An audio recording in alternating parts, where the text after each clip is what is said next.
பேச்சை துளியும் கேட்காமல் அராஜகம் செய்யும் தொண்டர்கள்.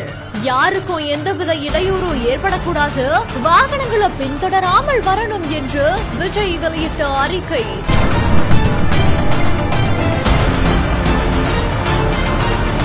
இருபத்தி 4 மணி நேரத்தில் தலைவரின் பேச்சை மீறிய தொண்டர்களின் செயல்.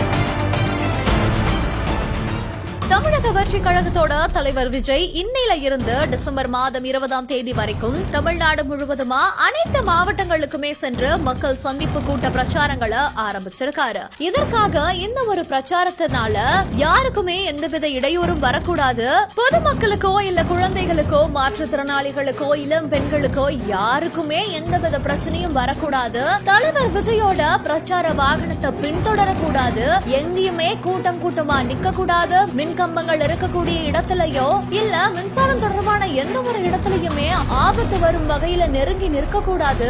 அதே போலவே ஆம்புலன்ஸ் வந்தாலோ இல்ல பொதுமக்களுக்கு ஏதாவது அவசர உதவினாலோ உடனடியா செய்யும் வகையில தொண்டர்கள் வழிவகுக்கணும் அப்படின்னு சொல்லிட்டு நேற்று தமிழக வெற்றி கழகத்தோட தலைவரான விஜய் அவரோட எக்ஸ் வலைதள பக்கத்துல ஒரு அறிக்கையை வெளியிட்டு இருந்தாரு. ஆனா இன்னைக்கு திருச்சியில தன்னோட பிரச்சாரத்தை தொடங்கிய விஜயோட வாகனத்தை தொண்டர்கள் முற்றிலுமா சூழ்ந்து நிக்க அங்க இருக்கிற கூட்டத்துல தொண்டர்களுக்குள்ளேயே மூச்சு விட முடியாத அளவிற்கான நெருக்கம் காணப்படுது. இந்த ஒரு காணொளிகளை பார்த்த அனைவருமே நேற்றுதான் தலைவர் விஜய் தன்னோட தொண்டர்களுக்காக இப்படி ஒரு அறிக்கையை போட்டாரு, ஆனா இன்னைக்கு அதை அப்படியே மீறி தொண்டர்கள் அவரோட பேச்சை கேட்காம இப்படி நடந்துக்கிறாங்களே அப்படின்னு அனைவரிடமும் பேசும் பொருளாகிட்டு வருது.